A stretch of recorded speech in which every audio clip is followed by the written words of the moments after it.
అందరికీ నమస్కారం. ఓజీ సినిమాకి సంబంధించి అఫీషియల్గా జీవోలు తీసుకొచ్చి 1000 రూపాయల టికెట్లు అమ్ముకోండి అంటారా మీరు? అంటే చెప్తున్నా కదా, అధికారులు ఉన్నారు కాబట్టి ఇష్టం వచ్చినట్టు చేసుకుంటూ పోవడం. అయితే విచిత్రం ఏంటో తెలుసా? ఇక్కడ ఈ జీవోకి సంబంధించి కలెక్టర్లకు, లైసెన్స్ అధికారులకు, పోలీస్ కమిషనర్లకు వీళ్ళందరికీ కూడా ఆదేశాలు ఇచ్చారు. ఇవన్నీ ఖచ్చితంగా అమలు చేయాలని చెప్పి. రైతులకు మాత్రం ఎవడు ఆదేశాలు ఇవ్వడు. ఉల్లిగడ్డ ధర ఏంది, టమాటా ధర ఏంది, రైతుల పరిస్థితి ఏంది, రోడ్డును పడ్డారా లేదా, దీనికి సంబంధించి మరి వెళ్ళండి అయ్యా అని చెప్పి కలెక్టర్లకు కానీ అధికారులకు కానీ వాళ్ళందరికీ ఎలాగైనా కనుక్కోండి ఏంది పరిస్థితి. వాళ్ళు రోడ్డు ఎక్కి కన్నీళ్లు పెట్టుకొని ఏడ్చినా కూడా పట్టించుకునే నాదుడే లేడు. ఇది ఇప్పుడు ఆంధ్రప్రదేశ్ రాష్ట్ర ప్రజలు చర్చించుకుంటూ ఉన్నారు. ఇంత పెట్టుకొని మీరు ఈ టైంలో ఏందయ్యా ఇది ఇప్పుడు ఈ జీవోలు ఇచ్చిపోవడం, అఫీషియల్గా 1000 రూపాయలకు టికెట్లు అని, రైతుల పరిస్థితి కనిపించడం లేదా మీకు?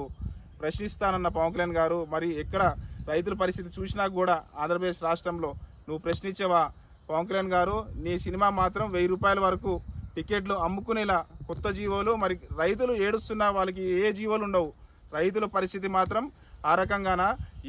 వాళ్ళ రేట్లు పెంచరా? వాళ్ళకు మద్దతు ధర అవసరం లేదా మీకు ఒక్కడికేనా అని చెప్పి ఆంధ్రప్రదేశ్ ప్రజలు, రాష్ట్ర ప్రజలు ప్రశ్నిస్తూ ఉన్నారు మిమ్మల్ని.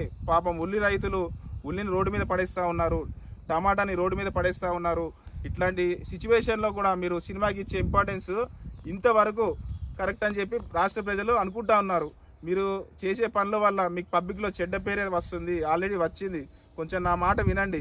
మీరు అధికారులు ఉన్నారు కాబట్టి మమ్మల్ని ఎవడరా ఆపేది అని చెప్పి ఇట్లా ఇష్టం వచ్చినట్టు కానీ చేస్తే మిమ్మల్ని లాస్ట్కి ఆపేది రాష్ట్ర ప్రజలే, ఆంధ్ర రాష్ట్ర ప్రజలే గమనించాలని చెప్పి కోరుకుంటున్నా. ఇట్లా మీ పి కోటేశ్వరరావు, కందుకూరు నియోజకవర్గం.